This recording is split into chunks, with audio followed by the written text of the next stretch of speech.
اللہ کے نام سے شروع کرتا ہوں جو بڑا مہربان نہایت رحم والا ہے۔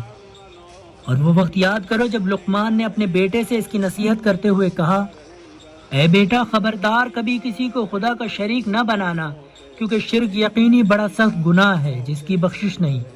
اور ہم نے انسان کو جسے اس کی ماں نے دکھ پر دکھ سہ کے پیٹ میں رکھا،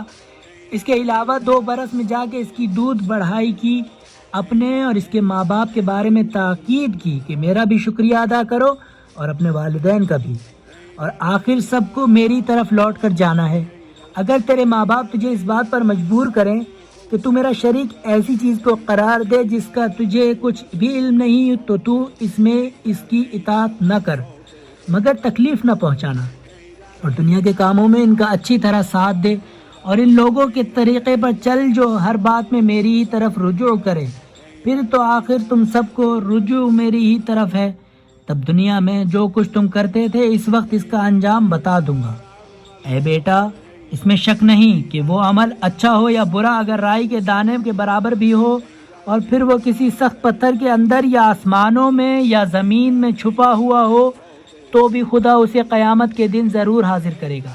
بے شک خدا بڑا باریک بھی واقف کار ہے۔ اے بیٹا نماز پابندی سے پڑھا کرو، اور لوگوں سے اچھا کام کرنے کو کہا کرو اور برے کام سے روکو، اور جو مصیبت تم پر پڑے اس پر صبر کرو، کیونکہ بے شک یہ بڑی ہمت کا کام ہے۔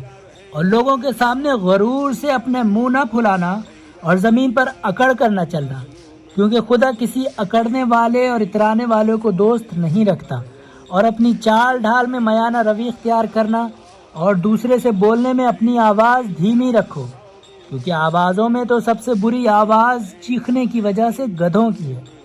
کیا تم لوگوں نے اس پر غور نہیں کیا کہ جو کچھ آسمانوں میں ہے اور جو کچھ زمین میں ہے، غرض سب کچھ خدا ہی نے تب تمہارے تابع کر دیا ہے، اور تم اپنی ظاہری اور باطنی نعمت پوری کر دیں۔ اور بعض لوگ نظر بن حارث وغیرہ ایسے بھی ہیں جو خواہ مخواہ خدا کے بارے میں جھگڑتے ہیں، حالانکہ ان کے پاس نہ علم ہے اور نہ ہدایت اور نہ کوئی روشن کتاب ہے۔ اور جب ان سے کہا جاتا ہے کہ جو کتاب خدا نے نازل کی ہے اس کی پیروی کرو، تو چھوٹتے ہی کہتے ہیں